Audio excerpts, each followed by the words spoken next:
There are many chemicals जो कि हम डील कर रहे होते हैं जो कि कार्सिनोजेनिक हो सकते हैं। तो फिर स्मोकिंग में ऐसी क्या प्रॉब्लम है?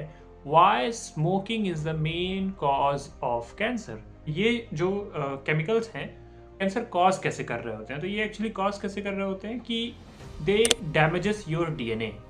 तो जो आपका डीएनए रेप्लिकेशन हो रहा होता है बॉडी में, सेल्स बनते वक्त एक सेल दूसरी सेल बनती है तो उसके बीच में कॉपीइंग के दौरान उस सेल की इंफॉर्मेशन दूसरी सेल में जब कॉपी होती है तो उसमें डीएनए रेप्लिकेशन के टाइम पे ये कार्सिनोजेंस मिल के उसे उस प्रोसेस में हिंड्रेंस करके और म्यूटेशन कॉज कर देते हैं। ठीक है, जैसे कि मैंने बताया था कि कोडिंग में प्रॉब्लम हो जाती है। अब उस कोडिंग में प्रॉब्लम होने की वजह से म्यूटेशन हो जाता है। वो म्यूटेशन खास तौर पे दो टाइप की रीजंस हो रहे होते हैं। आपकी बॉडी में दो टाइप के जीन्स होते हैं, tumour suppressor genes and proto onco genes. Tumour suppressor जैसे दो चीजें हो किसी कंडीशन को कॉज करने की, एक वो उस कंडीशन को जो रोक रही है और एक जो उस कंडीशन को बढ़ावा दे रही हो। ठीक है, हमें दोनों को अलग तरीके से मैनेज करना है। जैसे कि जो चीज उसे बढ़ावा दे रही है उसको हम और बढ़ा सकते हैं और जो चीज उसे रोक रही है उसको हम रोक सकते हैं। तो इस तरीके से कैंसर बढ़ जाएगा और ऐसी ही कंडीशन क्रिएट हो रही होती है।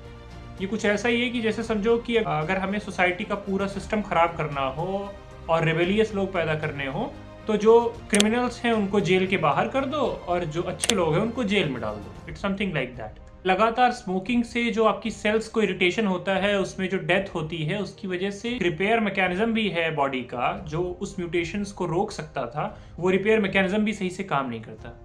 ये सब कुछ रिजल्ट करता है कैंसर में।